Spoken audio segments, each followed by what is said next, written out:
Welcome back to Book Summaries channel. If you've ever felt like you're trading your life away for a paycheck and waiting until 65 to actually start living, today's book is going to change everything for you. We are diving into the global phenomenon, The 4-Hour Workweek by Tim Ferriss. This book isn't just about working less. It's a blueprint for joining the new rich and designing a life of total freedom, mobility, and luxury right now. This chapter introduces the concept of the new rich, or individuals who abandon the deferred life plan to create luxury lifestyles in the present. Ferriss explains that money alone is not the goal. Rather, it is the relative income and the freedom of time and mobility that truly matter. He challenges the traditional definition of retirement as a pot of gold at the end of a rainbow, arguing that life should be peppered with mini retirements instead. The author highlights that most people are caught in a cycle of working for work's sake, often using busy work as a way to avoid uncomfortable actions. By redefining what success looks like, you move away from being an employee or even an entrepreneur who is a slave to their business. The goal is to become an owner who controls the deal framework, definition, elimination, automation, and liberation. Ferriss encourages readers to face their fears about lifestyle design by defining the worst-case scenarios and realizing they aren't that scary. He pushes the idea that being effective is far more important than being efficient.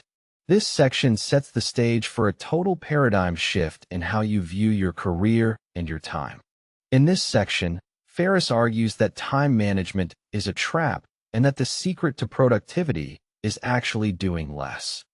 He introduces the 80-20 rule, or Pareto's law, which suggests that 80% of your results come from 20% of your activities. By identifying and focusing on that vital 20%, you can drastically reduce your workload while increasing your output. Simultaneously, he discusses Parkinson's law, which states that a task will swell in perceived importance and complexity to fill the time allotted for its completion. To combat this, you should set incredibly short deadlines to force focus and eliminate the unnecessary. Ferriss advocates for a low-information diet, suggesting that most news and media are just distractions that don't contribute to your goals. He also teaches how to develop an art of non-finish, where you stop reading bad books or watching boring movies halfway through. This chapter is about becoming a selective ignorant to save your mental energy for what truly moves the needle. Communication is also streamlined by batching emails and phone calls into specific time blocks rather than checking them constantly. By the end of this stage, the goal is to cut your work hours by at least 50% without losing income. Once you have eliminated the fluff, it is time to automate the remaining tasks so the business can run without you. Ferriss discusses the power of hiring virtual assistants, VAs, from countries like India or the Philippines to handle repetitive administrative tasks.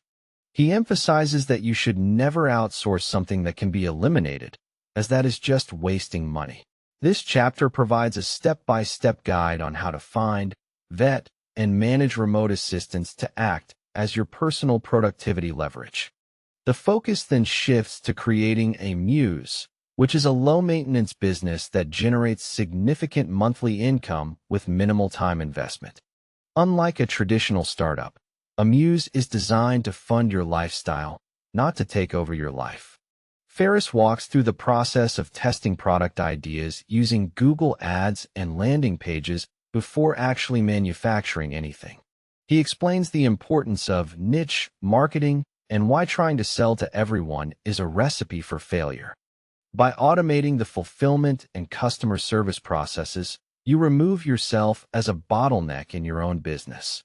The ultimate aim here is to build a self-sustaining cash flow machine that works 24/7. The final stage of the deal framework is liberation, which focuses on breaking the chains of a physical office and achieving geographic independence. Ferriss explains how employees can transition into remote work by slowly proving their increased productivity at home. He provides scripts and strategies for negotiating a work-from-home arrangement that eventually leads to a full-time remote status.